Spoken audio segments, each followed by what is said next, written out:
What's up, you guys? Welcome back to another video. My name is Kirsten. Welcome to Kirsten Naturally. Today I want to talk to you guys about something that has been consuming my life quite literally lately, and that is long-term travel.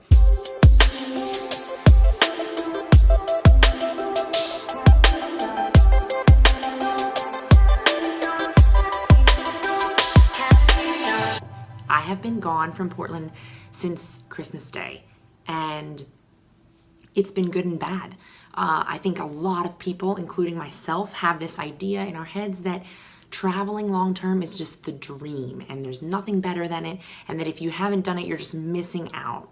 And I want to kind of break it down since I'm experiencing it firsthand right now. And of course, my experience is not going to always be the same as everybody else's.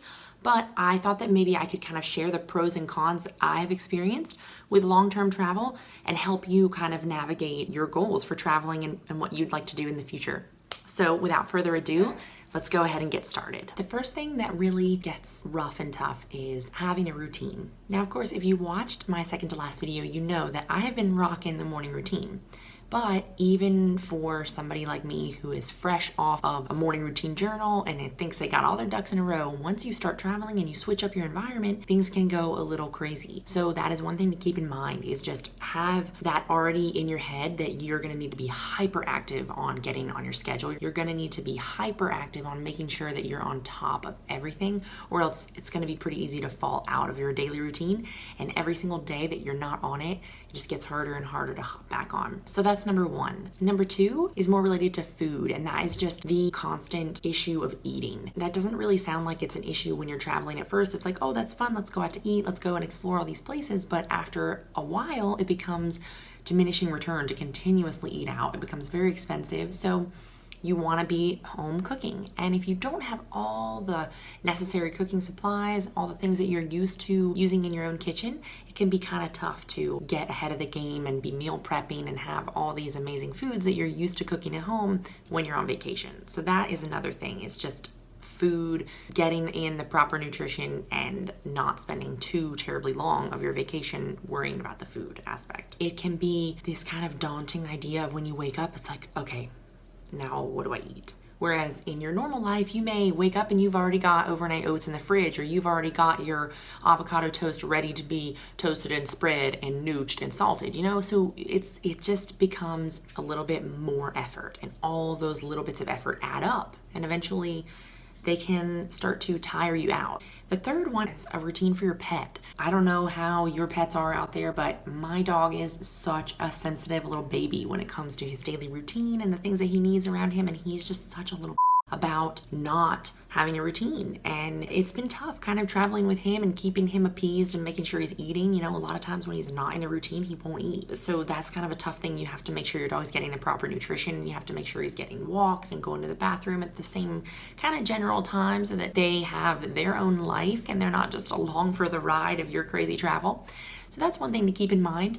One thing that has been super helpful for Olive and traveling with him has been to have CBD. I have a tincture of BioLeaf pet CBD. We're packing up, the washer's going, that's why it's so loud. But Olive is having a meltdown. So I'm gonna give him some CBD. He's really upset about the packing. Here he comes, he's a good boy, good boy. All right, I'm gonna give you some CBD, okay? Ollie, come. Good. There you go, buddy. And that has been really wonderful for him. Olive loves the taste of it, so I don't really have to mix it into peanut butter or anything. But if your dog is not a fan, you can always do that, mix it into food or peanut butter, and it's just a really great, almost immediate effect for him. He starts to chill out and calm down. And since trying BioLeaf's CBD oil, I actually got him some CBD cookies and other things like that, so that he could kind of get supplements in other ways as well. And he's been really enjoying that. So that's something that you can do if you do plan on traveling with your pet, is bring some CBD. I'll leave a link for the BioLeaf CBD for your pets down below, so you guys can check that out. I'm sure that your pet is going to feel the same as Olive does and be like, damn mama, thanks for looking out. So aside from the unorganization and needing to find food and the non-routine of a pet, there is kind of this other underlying bigger picture thing. And this is going to be my last negative. And that is that when you are traveling, sometimes it's easy to let the distraction of a new place and new food and new environment and new adventures kind of bog down your sense of hustle and your sense of what do I need to do to accomplish my dreams. And so when you have those distractions, you really have to keep in mind that nobody's going to get you to your bigger picture goals except for you. And traveling can be great, but at the end of all that travel, you don't really want to be in the same place that you are before you left.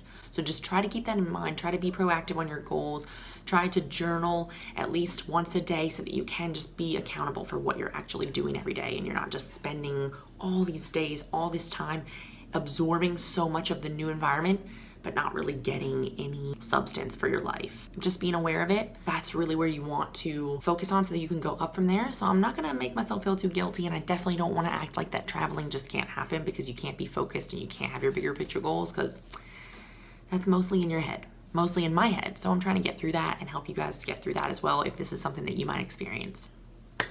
Now that we're done with the negatives, let's move on to the positives. I love traveling. Going from Portland, where I normally live, down to LA. I got to stay in my cousin's place, which was so amazing of her. I got to see Silver Lake on a whole new level because I was staying there for several days. Then going down to San Diego to go see some friends, over to Arizona to do some skiing and checking out of Sedona, and then all the way to Florida. Well, actually I went back up to Portland for a little bit, then to Florida, and now I've been in Florida for a bit. I explored Miami, I've been in Orlando for a couple weeks, and all these things have been so fun to explore, so much good vegan food. It's been really nice to just soak up the sun and enjoy new environments. The biggest positive factors I would say that have come from that would be, number one, soaking up a new environment. And while it's great dopamine and serotonin release, it's also really good for comparing your day-to-day life where you live with a new environment or multiple environments. Do you like where you live?